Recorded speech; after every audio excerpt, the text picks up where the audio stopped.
Tonight, we turn our attention to a case that has both captivated and horrified the nation, sparking intense debate and widespread media coverage. The story of Bryan Kohberger is one that has left a deep mark on the American consciousness, raising questions about the nature of evil and the unpredictability of human behavior. Bryan Kohberger, once a promising criminology PhD student with a keen interest in understanding criminal minds, is now serving a life sentence for a crime of unimaginable brutality. His transformation from scholar to convicted murderer has shocked those who knew him and the public alike. In November 2022, Kohberger entered a home near the University of Idaho and murdered 4 undergraduate students, shattering a close-knit community and drawing national attention. The senseless violence left families devastated and a town searching for answers, as investigators worked tirelessly to piece together what happened that night. The irony is chilling. A man who dedicated his studies to understanding criminal behavior now lives as a convicted murderer, his academic ambitions and future erased by his own actions. The very subject he once analyzed became the reality he could not escape. On July 23, 2025, Kohberger received 4 consecutive life sentences, plus 10 additional years, after a lengthy and highly publicized trial. The verdict brought a measure of closure to the victims' families, but the scars of the tragedy remain. The sentence ensures he will never leave prison, condemned to spend the rest of his life behind bars, far removed from the academic world he once aspired to join. Now, stripped of freedom and status, Kohberger faces the harsh reality of maximum security incarceration, where every day is a stark reminder of the consequences of his actions.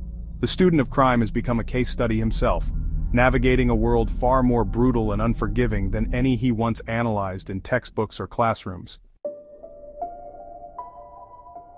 Kohberger is currently housed in Idaho's maximum security institution, specifically in J Block, a unit reserved for the state's most dangerous and high-profile inmates. This facility is designed to keep individuals like him under the strictest control, with layers of security and protocols that go far beyond those in standard prisons. He's kept out of the general population for his own protection, given the notoriety of his crime. The risk of violence or retaliation from other inmates is considered extremely high, so every aspect of his daily life is tightly managed. In J Block, inmates are under constant surveillance, with severely restricted movement and minimal contact with others. Security cameras monitor every corner, and guards are always present, ensuring that no interaction goes unnoticed. Meals are delivered directly to cells, and recreation is solitary, often limited to a small enclosed yard. This creates an existence defined by isolation and monotony, where days blur together in a repetitive cycle. While these measures shield him from violence, they also intensify his psychological burden. The lack of human contact and constant confinement can take a heavy toll on mental health, leading to anxiety, depression, and a sense of hopelessness. Kohberger's world is now limited to his cell and brief, controlled outings, surrounded by notorious criminals, yet kept apart. His only glimpses of the outside world come through a small window or during short, supervised walks. Even among felons, he remains a pariah, his isolation both a shield and a punishment. For now, his life is defined by solitude, strict routines, and the ever-present weight of his circumstances.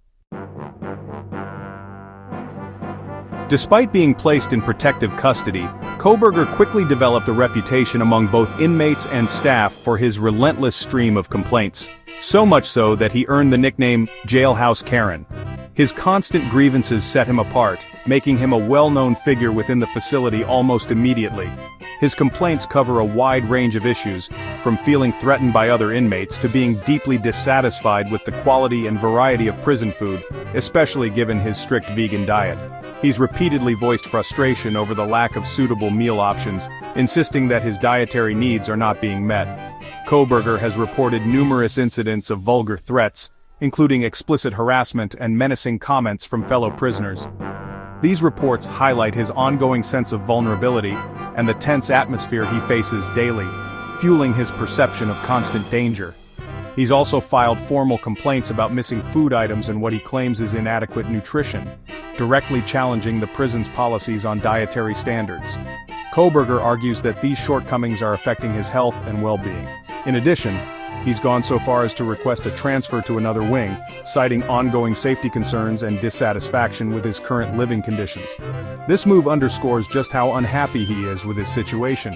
Altogether, these actions paint a vivid picture of an inmate struggling to adapt, vocally challenging the system at every turn and refusing to quietly accept his circumstances.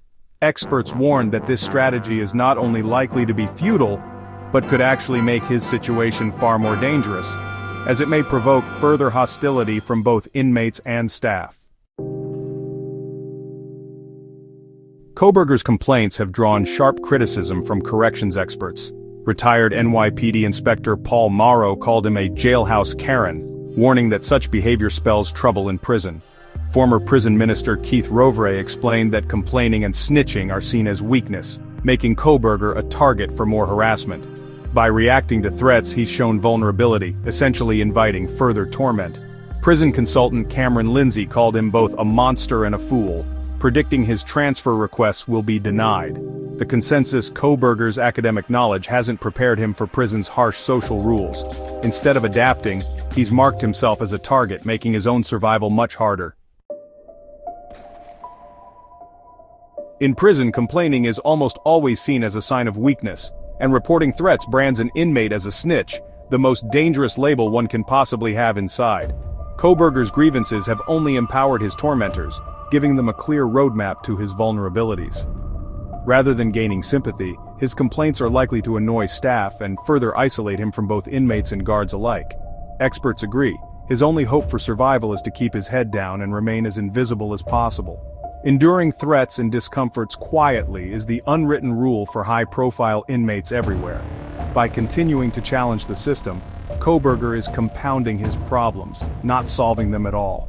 The student of crime is now learning the hard way the brutal realities of life behind bars.